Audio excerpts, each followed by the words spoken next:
안녕하세요. 정명 목사입니다. 10월 12일 말씀 묵상 함께 하겠습니다.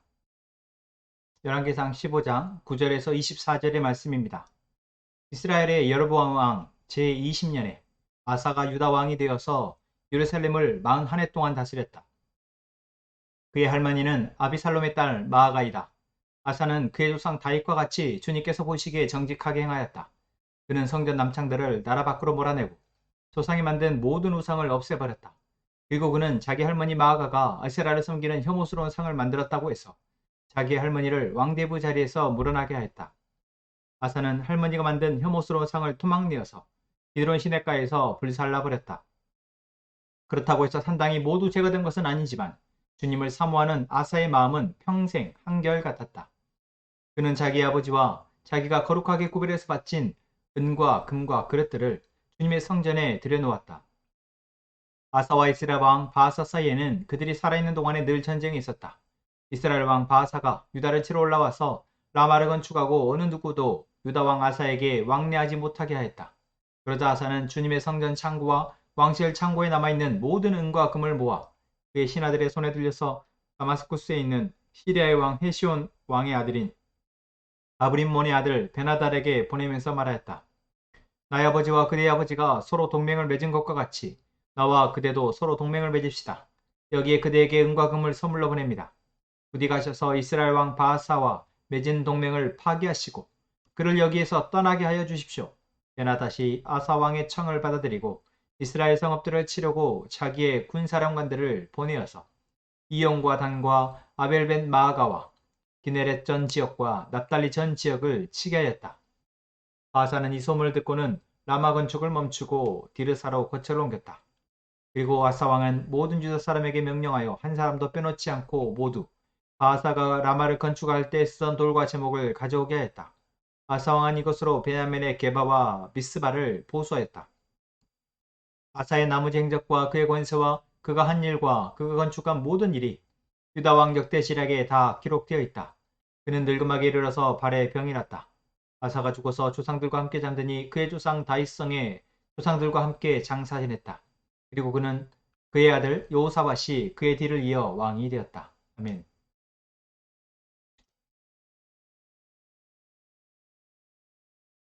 유다 왕의 역사 가운데 하나님이 보시기에 정직히 행하고 다윗의 길을 걸었던 왕은 그렇게 많지 않습니다. 그 가운데 오늘 한 명, 바로 아사 왕이 나옵니다. 아사 왕은 자기의 아버지의 뒤를 이어서 왕이 되었고 자기 할아버지 때부터 르호보암 왕 때부터 이어져 온 이 악한 악습, 우상을 숭배하고 성적으로 타락한 이 유다를 개혁하는 왕이었습니다.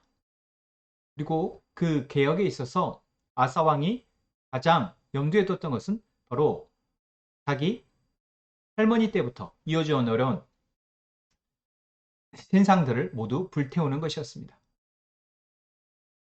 우리가 계속해서 르호보암과 또 르호보암의 아들의 왕이 되었을 때 그 흐르는 어떤 악한 흐름, 악한 세력이 나라에 갖고 있는 그 문화와 우상 숭배하는 종교의식들이 결국 계속해서 이어지면 우리는 그 환경 속에서 쉽게 돌이키기가 어렵다. 아무리 바르게 서려 해도 이미 팽배한 그런 우상숭배의 문화와 악한 문화는 거스르기가 어렵다라는 이야기를 했습니다. 물론 이 아사왕과 같이 자기 아버지가 그러했고 자기 할아버지가 그러했고 또한 여전히 살아서 이 나라에 영향을 미치고 있는 자기 할머니가 여전히 우상을 숭배하고 회피한 문화들, 악한 문화들이 나라에 횡행하도록 조장하고 있지만 아사는 거기에서 무엇이 올바른지 하나님 보시기에 무엇이 정직한지를 보고 그것을 행할 수 있는 그런 용기와 결단이 있는 사람이었다라는 것이죠. 성경은 그래서 아사왕에 대해서 두 가지 평가를 내리고 있습니다. 하나는 무엇입니까? 하나님 보시기에 정직히 행하였다라는 것입니다. 누가와 같이요? 다윗과 같이. 또한 한 가지는 무엇입니까? 바로 평생토록 하나님을 사랑하였다라는 것입니다. 주님을 사랑하는 마음이 평생 한결같았다. 그 어떤 평가보다도 그리스도인에게는 가장 훌륭한 평가입니다. 하나님 보시기에 정직히 행하고 또한 평생 하나님을 사랑하는 것이 한결같았다.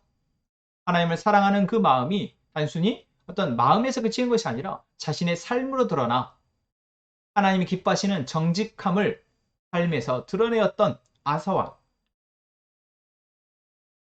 이 아사왕을 통해서 유다는 우상 숭배하는 문화, 이 많은 상당들이 제거가 되어졌고 많은 그 신상들이 불태워졌습니다. 여러분, 오늘 이 시대를 살아가면서 우리는 이 세상을 세태를 탓하고 이 세상의 부정적인 기류와 문화들 또한 나를 힘들게 만드는 상황 속에서 우리는 부정적 피드백을 하는 데는 쉽지만 어떻게 하나님이 이 상황 속에서 이 부정적 기류와 상황 속에서 어떻게 하나님의 뜻이 이루어질지 우리가 묻고 거기에 우리가 해야 할 믿음의 결단을 내리는 것, 이것은 참 어려운 문제이죠. 하지만 그런 한 사람이 나올 때, 아사왕과 같은 한 사람이 나올 때 그 아사왕을 통해서 완전히 회복되진 않았지만 그 아사왕의 시대까지는, 아사왕이 나라를 다스리는 동안은 적어도 하나님이 다스림 아래에서 그 민족과 그 나라가 다시 돌이켜 하나님의 통치 아래 놓이게 된다라는 것입니다. 우리의 영향이 작든 크든 우리는 지금 우리의 삶 속에서 이것을 구하고 쫓아야 할 것입니다. 하나님께 구하며 하나님 우리에게 말씀하실 때 그것을 결단하고 믿음으로 담대하게 나아가야 한다라는 것이죠. 물론 아사왕도 완전한 것은 아니었습니다.